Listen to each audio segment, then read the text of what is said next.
আমরা বিমানের সাথে আলাপ করে ভাড়া কমিয়েছি, এনবিআর এর সাথে আলাপ করে। এবং গত বছর 2024 সালে ধর্ম মন্ত্রণালয়ের অধীনে সহায়ক টিম, মনিটরিং টিম, প্রশাসনিক টিম, সমন্বিত চিকিৎসক টিম 100 জন মানুষ আমরা কম নিয়েছি। 2024 সালে ছিল 85,000 পিলগ্রিমস, এবার 87,000। আমরা 100 জন মানুষ আমার মন্ত্রণালয় থেকে আমরা কম নিয়েছি। এবং ধর্ম মন্ত্রণালয়ের বাইরে অন্য কোনো মন্ত্রণালয় থেকে আমরা সরকারি অর্থে কোনো অতিথিকে এবছর আমরা হজে নিচ্ছি না। এবারের হজ আমরা নির্বিঘ্ন, সুন্দর, স্বচ্ছন্দ আমরা করতে সক্ষম হয়েছি। এবং একজন হাজিও বাংলাদেশে থাকবে না ইনশাল্লাহ। প্রত্যেকের ঘর ভাড়া আমরা নিশ্চিত করেছি। বিমানের টিকিটও নিশ্চিত হয়ে গেছে। ফ্লাইনাস নিয়ে একটা সমস্যা ছিল, এটাও আমরা সমাধান করে ফেলেছি। এখন ওনারাও টিকিট ইস্যু করেছেন, যাত্রা শুরু হয়েছে।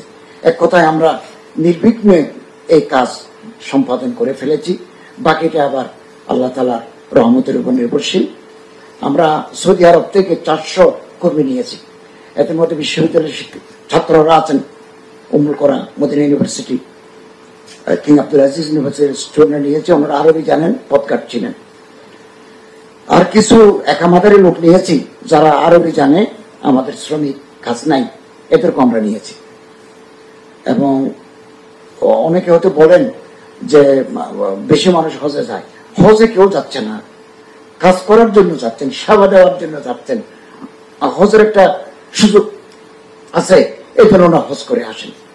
আমি একটু উদাহরণ দিয়ে বলি, ইন্দোনেশিয়ায় 2,11,000 মানুষ হজে যায়, তারা কিন্তু 4,000 হজ কর্মী যায়।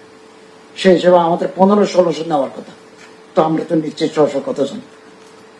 আর এক মানুষ বারে যায়, এরকম কথা উঠছে। বারে যাবে তো, যিনি অ্যাকাউন্টেন্সির দায়িত্ব, অ্যাকাউন্টেন্ট, ওনাকে বারবার যেতে হবে। যিনি হজ শাখার সাথে যুক্ত, তাকে বারে যেতে হবে। তিনি যতদিন মন্ত্রণালয়ে কাজ করবেন ততদিন যাবেন। ইন্ডিয়ার যে হজ টিমের প্রধান, উনি 20 বছর যাবত যাচ্ছেন, ওনার অভিজ্ঞতা আছে। অভিজ্ঞ মানুষ না গেলে তো ওখানে গিয়ে কাজ করতে পারবে না। এক কথা, আমরা অত্যন্ত সাশ্রয়ী ভাবে এবং মন্ত্রণালয়ের অর্থ, সরকারি অর্থ যাতে সাশ্রয়ী হয়, এভাবে আমরা স্যারের পরামর্শক্রমে এগিয়ে যাচ্ছি।